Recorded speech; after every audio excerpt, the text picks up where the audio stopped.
Si Pangulong Bating Jr. ay umano'y kinaladkad ng mga opisyal ng White House sa isang investigasyon kaugnay ng mga aligasyon ng katiwalian. Samantala, si Speaker Tambaloslos ay sinasabing nasupalpal ng matitibay na ebidensyang hawak ng mga investigador. Dagdag pa rito, lumutang ang ulat na tutulong si US President Donald Trump kay Vice Presidente Inday Sara Duterte upang magsampa ng kaso laban kay Kuting. Ayon sa mga mapagkakatiwalaang ulat, ang investigasyon sa White House ay kaugnay ng mga transaksyong umano'y konektado kay Kuting na hinihinalang may kinalaman sa malawakang katiwalian at pang-abuso ng kapangyarihan.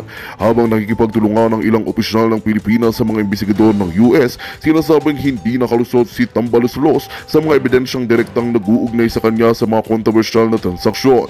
Ang mas naging kontrobersyal ay ang ulat na tutulong umano si Trump kay VP Sara upang magsampa ng kaso kay Kuting, bagay na lalong nagpainit sa tensyon sa pagitan ng mga lider ng bansa. Habang patuloy na nililinaw ang mga detalye ng isyu, inaabangan ng publiko ang magiging hakbang ng Malacanang at ni VP Sara sa gitna ng lumalaking kontrobersya. Sa kabila ng mga lingas-ngas, umaasa ang Pilipino na mananaig ang hustisya at accountability sa anumang magiging resulta ng investigasyon. Ang tanong ngayon, ito na ba ang simula ng mas malalim na sigalot sa pamahalaan o ang pagkakataon para sa isang malinis na pagbabago? At yan nga ang balitang ating pagkakatutukan. Ngunit bago ang lahat, siguraduhin mag-subscribe at ihit ang notification bell para sa patuloy na pagtutok sa mga silap ng bagong balita sa tunay na boses ng masa.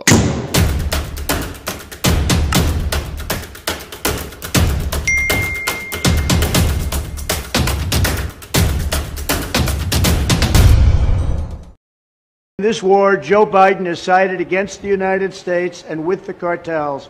They are making more money than they've ever made before, times 10.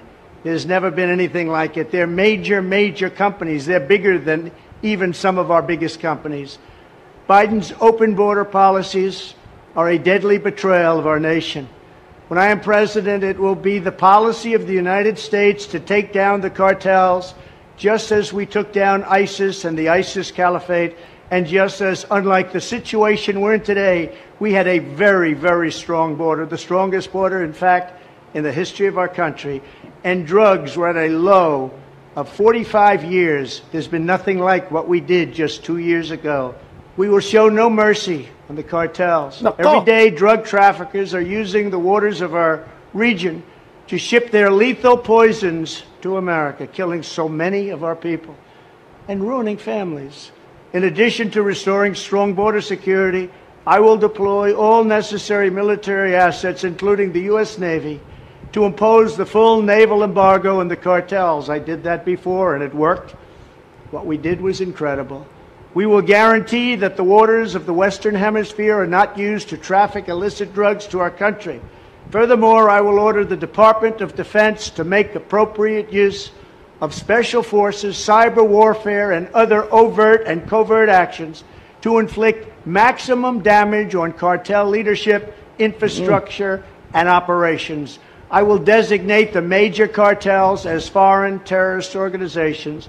We will sever their access to global financial systems. I will also work to forge an unprecedented partnership with neighboring governments in our region, just like I did in Mexico. And remember, in Mexico alone, an estimated 100,000 civilians have been tragically murdered or gone missing at the hands of these cartels. The Mexican government, run by a very fine man, the president, is really working hard, but it's not working out. These cartels are vicious and they're violent, and they have Mexico for now stymied. But we have to help Mexico, and we have to stymie the cartels. Either we will get the full cooperation of other governments to stop this menace, or we will expose every bribe, every kickback, every payoff, and every bit of corruption that is allowing the cartels to preserve their brutal reign, and it is indeed brutal. Finally, as I have said before, I will ask Congress to pass legislation ensuring that drug smugglers and human traffickers receive the death penalty. The drug cartels and their allies in the Biden administration have the blood of countless millions on their hands. Millions and millions of families and people are being destroyed. When I'm back in the White House, the drug kingpins and vicious traffickers will never sleep soundly again. We did it once, and we did it better than anybody else. There's never been a better border than we had just 2 years ago. It was strong, it was powerful, and it was respected all over the world. And now we're laughed at all over the world. And we're not going to let that happen much longer. We have to take over, we have to be tough, we have to be smart, we have to be fair. But if we don't do something immediately, our country is gone. Nako, grabe, tumayo balahibo ko, palakpakan natin, President Donald Trump.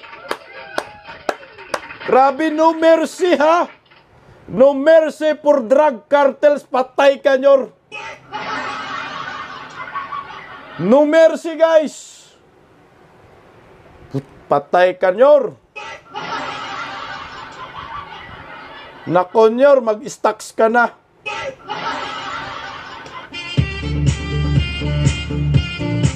Kamot sa ulo, matokhang to ni Donald Trump.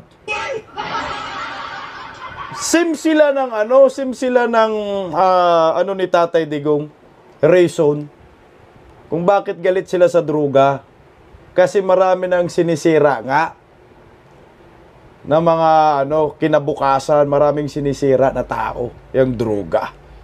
Bitay na, no mercy na, patay ka diha. Oh, iyak na. Kaya nyor, punta ka sa Amerika nyor, baka matokhang ka. Kasi sabi man ni Marlica, no, na yung pulburon video, ito yung pulburon video eh. Pinapadala na daw doon sa sa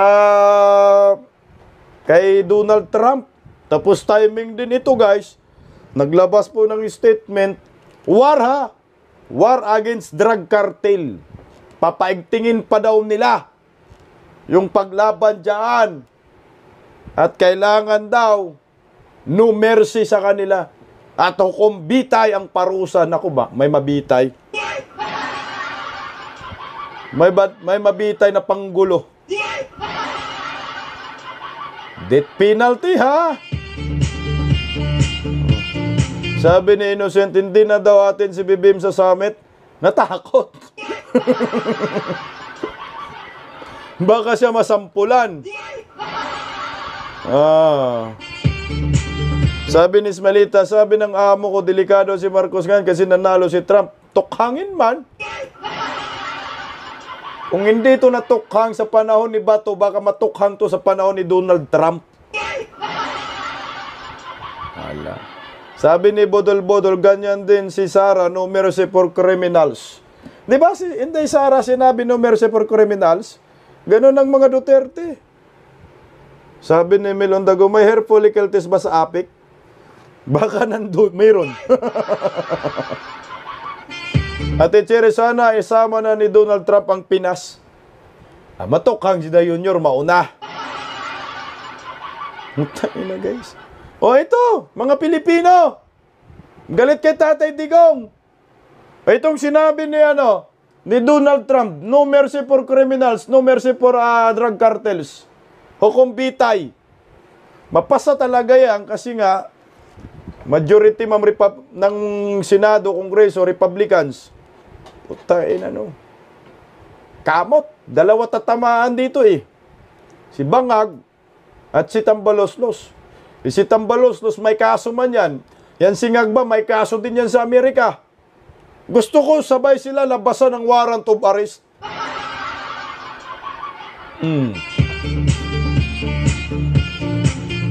Hello kababayan. Gusto ko sabay sila labasan ng warrant of arrest. Si Ngagba talo man to sa Milaware, di ba? Na nagmikos-mikos to sa nagmikos-mikos dyan sa Okada. Pag nilabas ang warrant of arrest, labang kay Tambaloslos, ang daming matuwa yan, animal. Congresswoman na automatic si Ma'am Nini, bakali nito. Labas ang warrant of arrest yan. Ikulong talaga yan.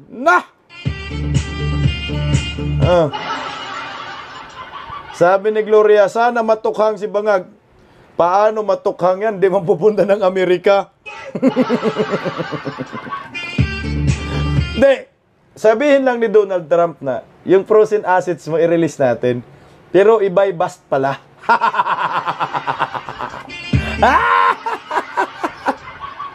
Lalo na si Marvel. Lalo na ngayon mag-iinit si Donald Trump kasi si Marvel sinabi man niya na utang ina ang polvoron po gawing energy drinks. Pagpatanggal daw ng pantanggal daw ng antok. Di lalong maalarma yung mga gabinete ni Donald Trump. Sasabihin ng mga gabinete, Mr. President, look at this country. Their leaders is bangag. Their leaders are bangag pala. Bangag in Malacan, in Palace, bangag in Congress, bangag in Senate, equals bangag, bangag, bangag. Sabihin, please invite them. At sampulan agad natin na no mercy for drug cartels. Invite si Marvel, si Tambaloslos, si Palaka, si Dayunyor, puta, by bust operation pala, no? Opera ng magandang klase na Coca-Cola, putang ina. Aapak mo, lokohin lang ba? Ito, ano tayo, yung frozen assets pag-uusapan. Ako, baka mangyari Ito, tsorya ko Tsorya ko to Tsorya ko Pagdating dun sa Amerika, hayok na hayok man yan. Pag-adik talaga. Sama nga si Kukak, sama sila. Hayok-hayok man yan. Lalo na magandang klase, putang ina, imported tong Coca-Cola ito. Made in US. Hayok na hayok. Everybody up. Parang ganito man ang resulta daw yan. Naka 1,000 watts man,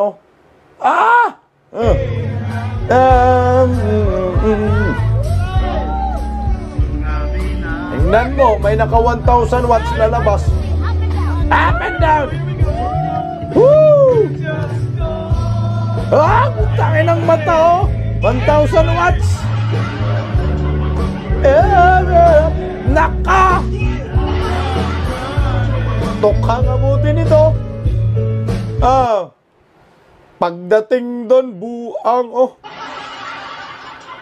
First time in the history na yung first family ng isang bansa na tokhang.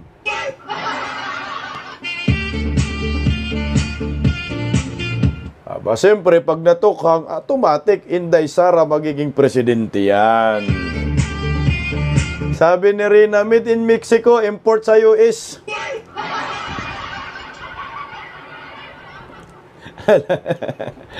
Kamot ulo si Dan Jr. Animal. Mutang ina, si Biden, hindi man lang nabanggit yung no mercy for criminals. Ina, si Biden, hindi man lang nabanggit no mercy for drug cartels. Gagi, pumalit si Donald Trump, Duterte. Pareho sila ng utak ni Digong. No? War on polvoron, no mercy, Magpasa daw ng panukala na hukum bitay, death penalty. Sana masampulan ng Pinoy. Pinoy sa palasyo ni Polvoron, Hindi yung kayong mga Pinoy na inosente. Sana masampulan ng Pinoy di Polvoron. Hindi pwede si Zelensky dyan. Ganun din Alam nga naman, naharap ka kay Donald Trump, nyor. Naalam naman ni Donald Trump, nyor. Ganun, nyor. Nasind naman ni Palangga daw yung Polvoron video, nyor. Matukhang ka lang. Sabi, Danilo Boss Bisdak, kinakarma na sila. Kunti-kunti pa lang. Kunti pa lang. Saka na natin sabihin na nakarma pag talagang natukhang ni Donald Trump. Sabi ni Glia, baka si Dayunyor daw ang unang nasa listahan ni Donald Trump. Ay, yung drug metrics, no? Baka kasi tingnan mo, itong balitang ito, grabe talaga itong Pilipinas ngayon, bumangon silang muli, Pasok, Nyor. Dalawang parcel mula sa Amerika ang nasabat ng mga tauhan ng NAIA Interagency Drug Interdiction Task Group sa Parañaque City. Nakabalot ang mga ito sa isang tea-bag na naglalaman ng kush na nagkakahalaga ng 10 milyong piso. Narito ang balita ni Paul Montibon. Napigilan ng mga tauhan ng Ninoy Aquino International Airport Interagency Drug Interdiction Task Group ang isang major drug shipment na nagkakahalaga ng 10 milyong piso. Ayon sa ulat ng PNP Drug Enforcement Group, bandang alas 11:30 ng umaga noong Huwebes, Nobyembre 7, taong 2024, nang isagawang operasyon sa Cargo House sa Parañaque City, katuwang ang Intelligence, Foreign and Liaison Division ng PNP Drug Enforcement Group. Ang mga parcel ay nagmula sa isang tea company sa Ohio, USA. Nako! At naka-address ito sa isang recipient sa Parañaque City. Habang nakasulat sa balot ng mga parcel ang Jasmine Pearls Green Tea at Herbal Teas, kalaunay, napag-alaman na high-grade marijuana o kush pala ang laman nito na tumitimbang ng mahigit sa 7,000 gramo at may street value na mahigit 10 milyong piso. Nako! Ayon sa PNP, isang malaking setback ito para sa mga kriminal na nagnanais guluhin at sirain ang seguridad at kinabukasan ng publiko, partikular na sa paggamit, pagbebenta at illegal na transaksyon sa droga. Agad namang dinala sa PDEA Laboratory Service ang mga ebidensya para sa laboratory analysis. Nauna nang ibinabala ng PNP sa publiko na maging mapagmatsyag at tulungan ang mga kapulisan laban sa illegal na droga upang mapigilan itong makapasok sa bansa at maipakalat sa mga komunidad. Paano kami tutulong yung PNP chip Kailangan daw ng polvoron para di makatulog. Galing Amerika pa ha? Parcel, naalala ko yung taga Cavite Yung galit kay General Bantag. Kasalanan ng anak, isinisi kay Bantag. Si Bantag pinagbuntungan, animal, Di pa rin sila, tumigil. Ilang milyon yon? 10 milyon? Pero ito, mas marami ito. 700. 700,000 pala ito lang. Sa Clark naman ito, mas malaki yung 708,000. Sa Clark naman, kung kanina sa NAIA, magkaiba. Sama-sama silang suminghot muli. Ito yung Pilipinas ngayon. Kaya sa akin, saluduhan ko tong si President Donald Trump dahil ang tapang niya. Sipin mo, no mercy. Alam mo kung si Tatay Digong na presidente ngayon, ang ganda talaga ng Pilipinas. Linis na linis. Sana si Inday na lang sana. Kaysa nagkaroon tayo ng presidenteng walang alam, animal. Tingnan mo, presidente ng Pinas ngayon, bayani ng mga ngimi. Bagyo tulog. Sunog tulog. Lindol tulog. Yan, 20 white shirt, gising.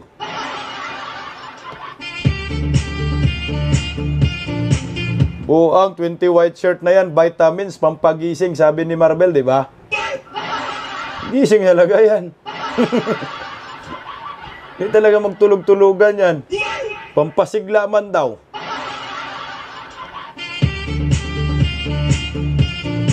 Lalaway pa.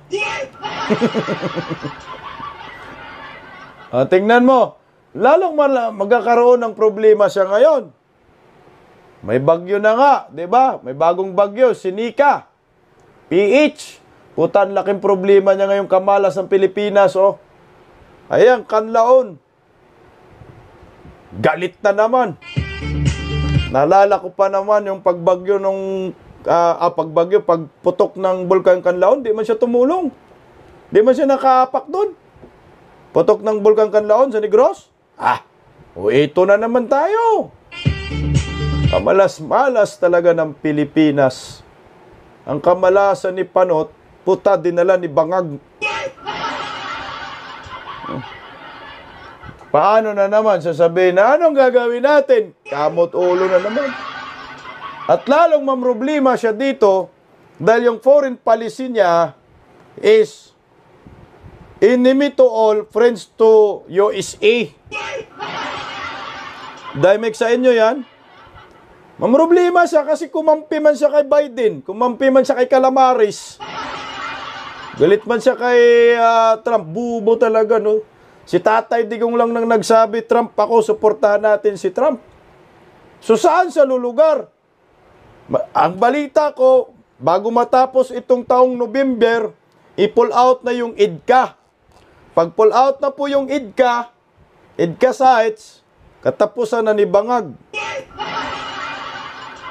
So ano ang mangyayari sa Pilipinas sa pakipagtigasan natin sa China na inaaway ni Bangag nagpauto kay Biden? Kasi si Bangag, talagang Biden man yan. Si Trump, yung China, magkakampi na yan. Pati yung Russia, magkakampi na lang sila ni Putin. Merci Morano, salamat sa inyong pakulay. So pag ma-pull out yung IDCA, saan pupunta si Ngagba? Ay, patawag yung mga taga-Afghanistan. Iiwanan ka sa iri. Lalo na ngayon, ito guys, nakakatakot to guys. Pag hindi mapalitan itong foreign policy ni Bangag, at kung hindi mapalitan siya, buang talaga, masampulan talaga tayo ni Kim Jong-un. Magandang balita ang hatid namin sa inyo ngayong araw. Sa pagtatapos ng aming balitaan, nagbigay kami ng mga mahalagang impormasyon.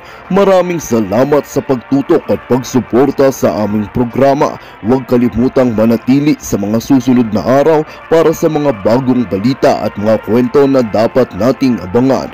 Mula sa Boses ng Masa, magandang araw Pilipinas!